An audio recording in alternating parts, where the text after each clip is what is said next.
Hello everyone, myself Dr. Rajesh Baligar, working as assistant professor in JSS College Gokak. Well, in the last video, I have discussed about the Bohr model of an atom, where we came across one postulate, that is, electrons are revolving around the nucleus in a certain permitted or selected circular orbit of definite radii. Then the question comes how to find out that radius. For example, if you consider this is a hydrogen, if it is a hydrogen atom, and an electron is revolving around the nucleus in a certain distance, that is r, then the question comes how to find out this radius. So Bohr was able to calculate the radius of orbit and energy of electron moving in different orbits around the nucleus in a hydrogen atom. So for this, he assumed that the force of attraction exerted by the nucleus is exactly balanced by the centrifugal force arising from its circular motion. So in order to calculate the radius r, Bohr was assumed that the electron which is revolving around the nucleus is exerted by two forces. That means the two forces are acting on this electron. One is electrostatic force of attraction and another one is centrifugal force. Here the electrostatic force of attraction will drag it will try to drag the electron towards the nucleus, whereas the centrifugal force which arises due to the circular motion of electron will try to keep it away from its orbit. That means when these two forces are equal and opposite, then only it is possible for this electron to revolve around the nucleus. With this fact, he derived an expression for the radius of an orbit in a hydrogen atom. So for that, let us calculate the radius of an orbit in a hydrogen atom.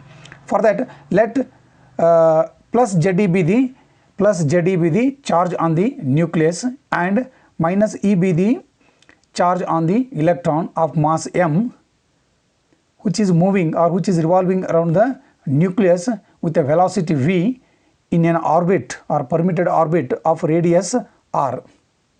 Now, then according to classical mechanics, it is very clear that the electrostatic force of attraction acting on the electron which tends to pull the electron towards the nucleus is Ze square divided by r square. That means since the electron is revolving around the nucleus in a certain distance from the, that is at a distance from the r, according to classical mechanics, how much electrostatic force of an attraction is acting on this electron, so that is equal to Ze square divided by r square. Now at the same time, there is a centrifugal force arises due to the circular motion of electron, and how much that centrifugal force is acting on this electron, so that is equal to mv square r square. Here the electrostatic force of attraction which is acting on the electron tends to attract or it tends to pull the electron towards the nucleus.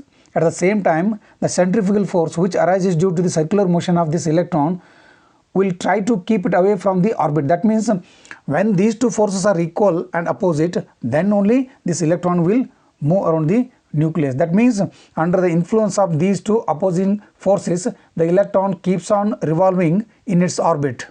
Now when the two forces are balanced, that is when these two forces are equal and balanced, then from that we have to calculate first v square value. That means Ze square divided by r square is equal to mv square divided by r.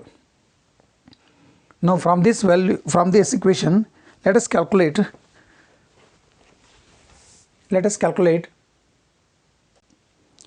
therefore Ze square divided by r square is equal to mv square divided by r. Therefore just find out the first value of mv square. That mv square is equal to Ze square divided by r square into r. Here this r will cancel with this one. Therefore mv square is equal to Ze square divided by r. Therefore mv square is equal to Ze square divided by r. From this value, just calculate the value of v square. That means v square is equal to Ze square divided by mr. Call this one as a equation number 1. Now since the electron is revolving in a certain permitted orbit of radius r, then according to one of the Bohr's postulate is angular momentum of this electron. That means when we call this one as a permitted orbit, that means when the electron which is moving in this orbit, the angular momentum of this electron should be an integral multiple of h over 2 pi. That means this electron is revolving around this nucleus. So therefore mvr is equal to n into h over 2 pi. Now squaring on both sides,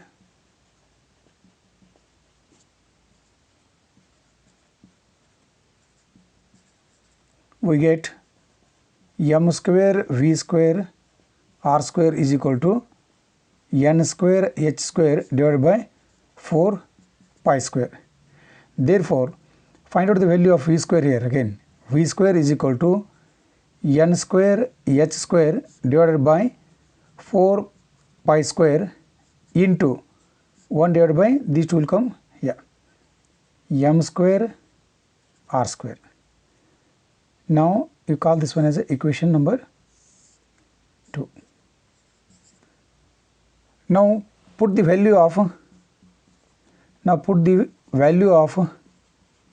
v square from equation 1 in equation 2. Therefore, what is the equation 1? The v square value is z square divided by mr. Therefore, z square divided by mr is equal to n square h square divided by 4 pi square into 1 divided by m square r square. Now find out the value of here z square first.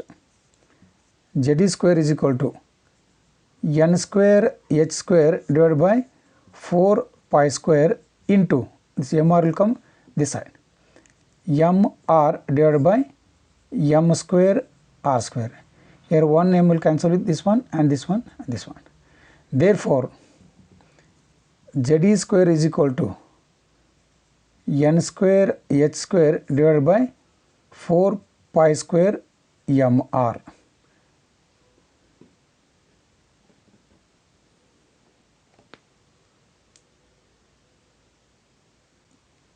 Now find out the value of r here.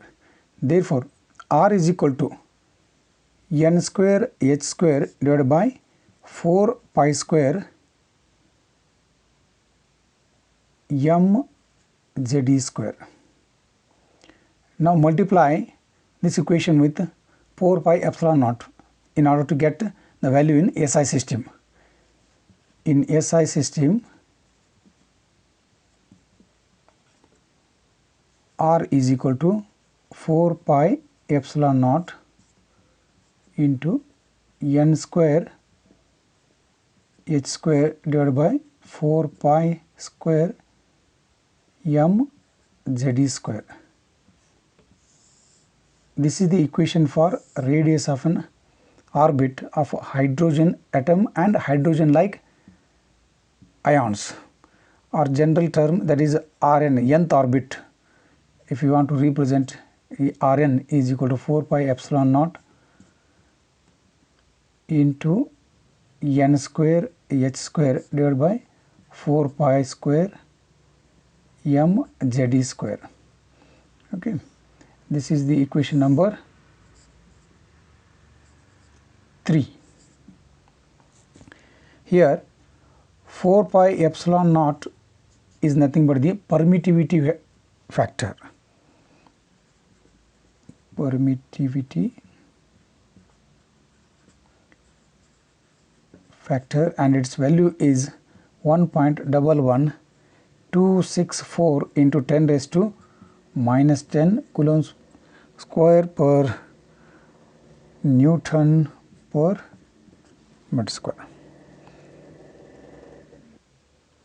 And n is the number of orbit. Here h is the Planck's constant, m is the mass, atomic number and charge. Okay. For hydrogen atom,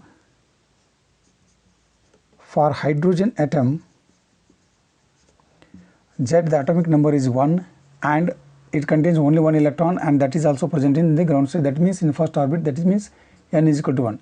Therefore, equation 3 becomes R1. That means it is also represented as Bohr's radius. That means A, that is equal to 4 pi epsilon naught into n is equal to 1. That means h square divided by 4 pi square m, that means z is equal to 1 again, that is e square.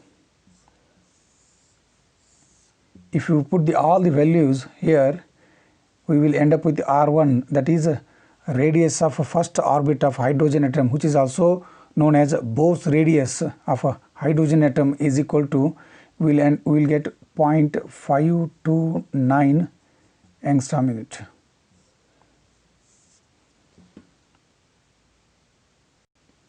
Here the equation 3, it can be written like this one also: epsilon naught n square h square divided by pi m z square.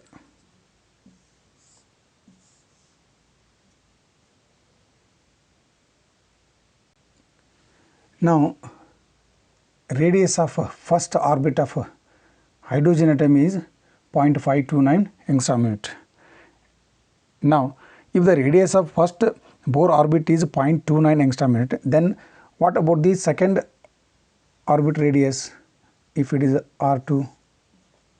So like that, if it is rn, that means how to find out the nth orbit radius of a hydrogen atom, then we have to use a simple relation like this one. So for nth orbit radius, Rn is equal to R1 into n square. Already Rn is equal to R1 we know, that means 0.529 into n square in angstrom unit. That means in order to find out the radius of second orbit or third orbit or fourth orbit of hydrogen atom only, we have to use this formula. So that means Rn is equal to 0.529 into n square, where n is the number of orbit. Okay. Now in order to find out the radius of orbit of hydrogen like ions, what are those hydrogen like ions? For example, if you consider, that means which contains only one electron, that means one electron system, we are going to consider this one as a hydrogen like ions. For example, so for hydrogen the Z is equal to 1, for helium Z is equal to 2, that means 2 protons are there, that means at the same time it is having 2 electrons. So if you remove one electron, it will become helium ion, that means it will retain only one electron. So it is hydrogen like ions. So similarly, if you consider lithium, where Z is equal to 3, that means atomic number, that means number of protons are 3. Here at the same time 3 electrons are present. Now if it becomes Li plus 2, that means if you remove 2 electrons, so it will remain, it will have only one electron after forming Li plus 2 ions. That means it is also hydrogen like ions. Now in order to find out the radius of helium ion or radius of first orbit of helium ion, second orbit of helium ion, that means radius of hydrogen like ions, in order to find out that one, we have to use the relation Rn is equal to 0.529 into n square divided by Z, that means angstrom unit, in terms of angstrom unit, or Rn is equal to 0.529 into 10 raised to minus 10 into n square divided by Z in terms of meter. So in order to find out the radius of first orbit of hydrogen atom or second orbit of hydrogen atom or nth orbit of hydrogen atom, use the relation, that means Rn is equal to 0.529 into n square in terms of angstrom meter. Or in order to find out, if you want to find out the radius of hydrogen like ions, that is radius of hydrogen like ions means He plus. For example, if you want to calculate the first radius of first orbit present in the helium ion, so then we have to follow the second relation, this one, that means Rn is equal to 0.529 into 10 in n square divided by Z. Or that is in terms of angstrom unit, or Rn is equal to 0.529 into 10 raised to minus 10 into n square divided by Z in terms of per meter. For example,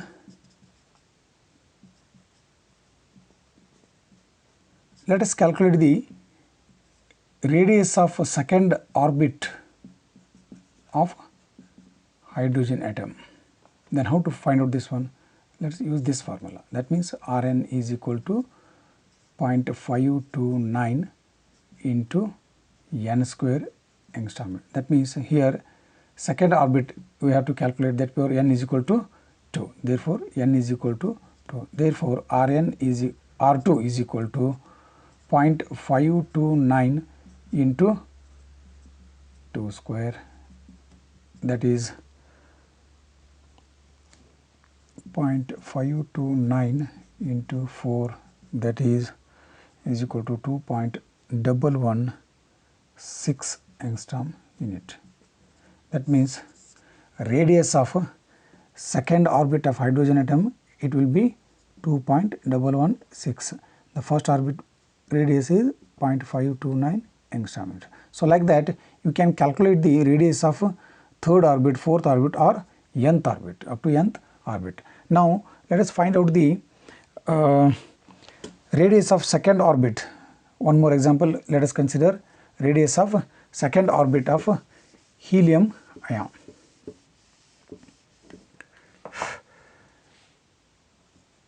Second orbit of He plus ion, radius of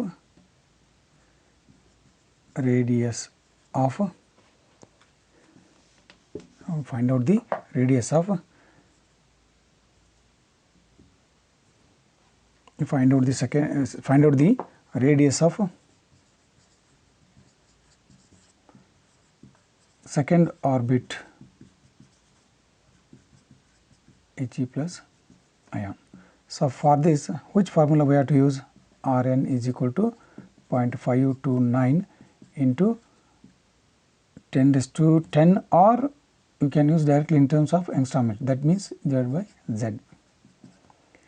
Here Z is equal to, for helium atom, Z is equal to 2, and we are going to calculate the which one? Second orbit. Therefore, n is equal to 2. Therefore, R2 is equal to, that means second orbit radius of helium ion is equal to 0.529 into